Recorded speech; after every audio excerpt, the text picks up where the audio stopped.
Olá! Está começando o Visual, o primeiro programa jornalístico da TV brasileira feito em Libras. Quer saber mais sobre o nosso programa e ficar por dentro do universo da acessibilidade? Entra lá em facebook.com/Visual TV Brasil. Direto do Rio de Janeiro, o Visual começa agora. –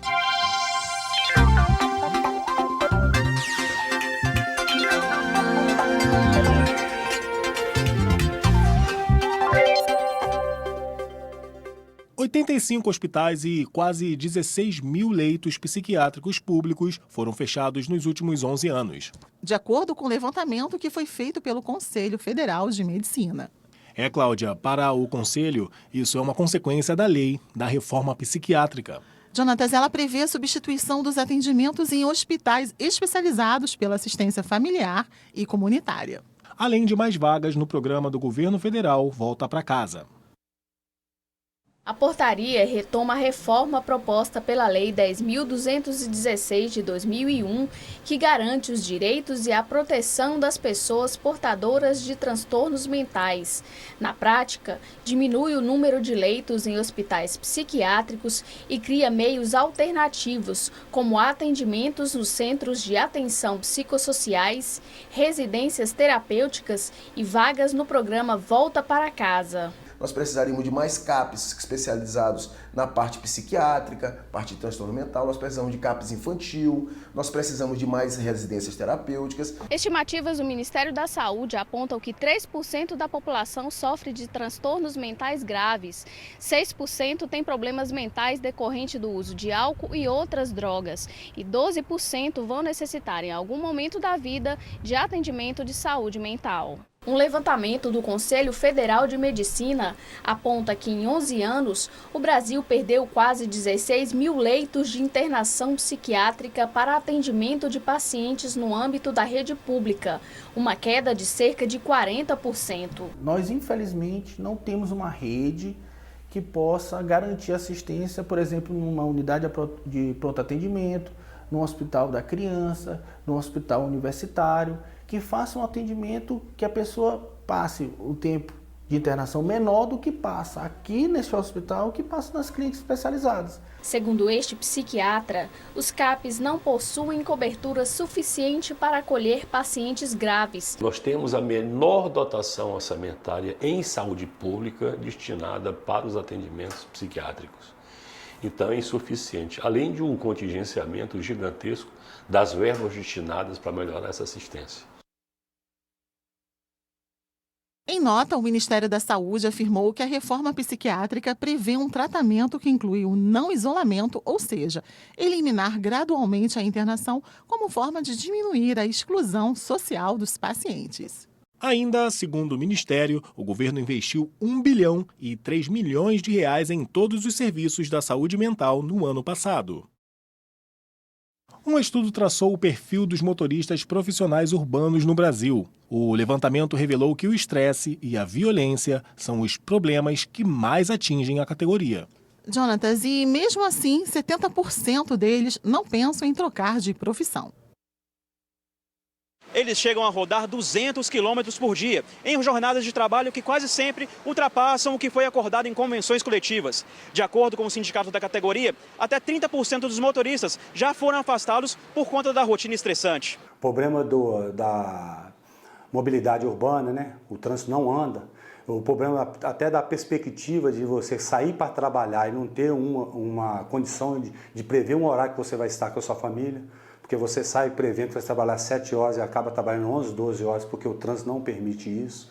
Você tem um problema das agressões físicas e verbais que acontecem. Uma pesquisa feita pela Confederação Nacional do Transporte revelou que 57% dos motoristas de ônibus urbanos no Brasil acham a profissão desgastante, estressante e fisicamente cansativa. O raio-x da categoria mostra que 98% dos motoristas são homens. A maioria tem entre 40 e 49 anos, com ensino médio completo. O rendimento médio da categoria é de R$ 2.154,79 e mais de 70% dos profissionais estão no setor pelo gosto em dirigir ônibus. Outro problema apontado pelos motoristas é o medo de assaltos e roubos, principal fator negativo para mais de 30% dos entrevistados. Nós estamos fazendo várias campanhas de conscientização dos trabalhadores. Primeiro, nunca reagir ao assalto. nós não temos essa condição de fazer isso. Segundo, buscando junto aos órgãos públicos, né, tanto o órgão concedente como a Polícia Militar, ações, né, junto aos ônibus, né, parar, fazer algumas abordagens para que isso possa diminuir.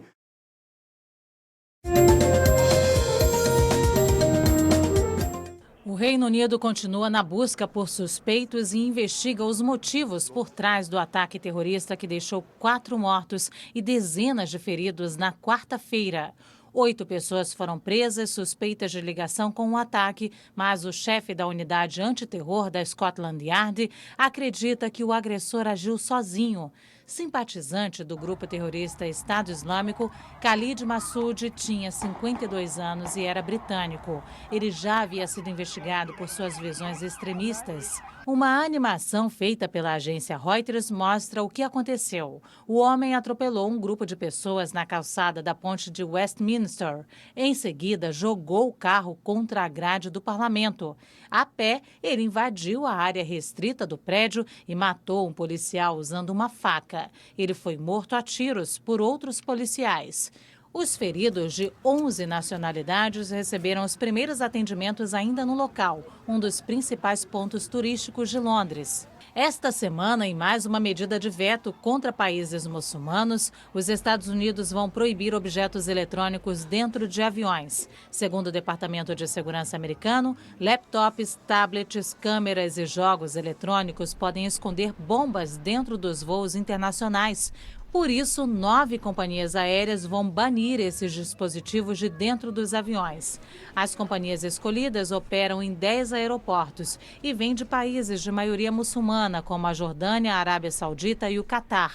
O secretário de Estado dos Estados Unidos terminou a visita pela Ásia, que foi marcada por um posicionamento mais duro do governo americano em relação à Coreia do Norte e também por uma tentativa de aproximação com a China. O secretário de Estado teve a missão de aliviar a tensão entre os dois países, depois de uma aproximação entre o governo americano e Taiwan, mal vista pela China, e de Donald Trump ter sugerido pelo Twitter que os chineses não estariam fazendo o suficiente para conter a ameaça da Coreia do Norte. A viagem de Tillerson também serviu para reforçar os laços com o Japão e a Coreia do Sul, no momento em que a Coreia do Norte intensifica os testes de lançamento de mísseis. O mês de março foi escolhido para intensificar as ações de combate ao câncer de colo de útero. Em São Luís, as escolas públicas estão mobilizadas para informar e conscientizar os estudantes sobre os métodos de prevenção. Olhos atentos para uma aula que pode salvar vidas. Na região norte do Brasil e aqui no Maranhão, o câncer de colo de útero é o que mais mata mulheres, inclusive à frente do câncer de mama. O que a sociedade médica diz é que a prevenção é fácil, mas essa grande quantidade de casos é o resultado da falta de informação. Esse contraste, de tão fácil prevenir e quando tem a doença tão difícil de tratar, é muito importante que aí as crianças, os adolescentes já vão sair daqui com uma cabeça mais aberta para a prevenção mesmo. Nessa ação educativa promovida pelo Hospital Aldenora Belo, referência no tratamento de câncer no Maranhão, os estudantes recebem lições de prevenção e tratamento da doença diretamente associada à infecção pelo HPV. A maior incidência da doença no Brasil se dá em mulheres entre 45 e 49 anos. E essas meninas não chegaram nem aos 20, mas conscientizá-las foi a maneira encontrada para prevenir novos casos e multiplicar o conhecimento. Informar as pessoas como se prevenir, já que nós tivemos essas informações, dá para passar para os amigos, para eles poderem não pegar a doença. Tecnologia a serviço dos deficientes visuais. E olha que interessante, alguns sinais de trânsito da capital estão sendo equipados com alerta sonoro para orientar a travessia dos pedestres. Todos os dias, Anderson enfrenta um longo trajeto para estudar. No caminho, conta com a ajuda de quem está por perto para atravessar as ruas. Mas às vezes essa rotina, que para muitas pessoas é fácil, para ele fica ainda mais difícil. Acaba acontecendo de algumas pessoas passarem ou não me veem ou então não estão muito dispostas a auxiliar, então a gente acaba tendo que esperar às vezes um pouco mais. O estudante fica feliz quando encontra pessoas como o seu Wagner. Tem muita gente que passa para lá e para cá e não ajuda. Sempre costumei, se caiu aqui, eu pergunto se está precisando de ajuda. A partir de agora, os deficientes visuais vão ter mais autonomia quando forem atravessar avenidas movimentadas como essa aqui. Tá ouvindo esse bip? É esse o som que os dispositivos instalados vão emitir quando o sinal de trânsito estiver fechado para os carros e for possível atravessar com segurança.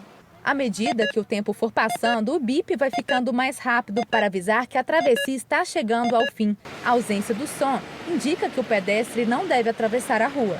Ele é autônomo, não precisa de apertar a botoeira. Quer dizer, a cada ciclo, a cada indicação luminosa, ele já faz a indicação sonora. O timbre, o volume do toque, tudo foi em parceria com esse pessoal que vai ser o usuário final, que sabe se está bom ou não, né? Para a gente colocar na rua com segurança e promovendo segurança. Além do entorno da Praça 7, o dispositivo também foi instalado em outros pontos de grande movimentação. Os locais são indicados pelas organizações que defendem a causa. Nós vamos ver qual vai ser a reação da cidade a ele e também das pessoas com deficiência visual.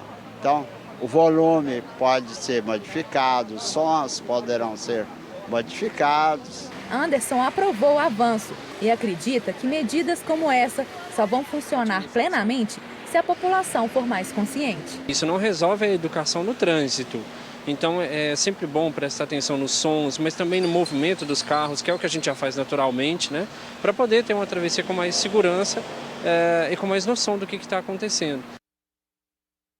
E o visual fica por aqui. Pelo nosso WhatsApp, você entra em contato com a gente e pode mandar sugestões. Anota aí o número 021 974 522 300. Muito obrigada pela companhia. Tchau. Tchau, tchau.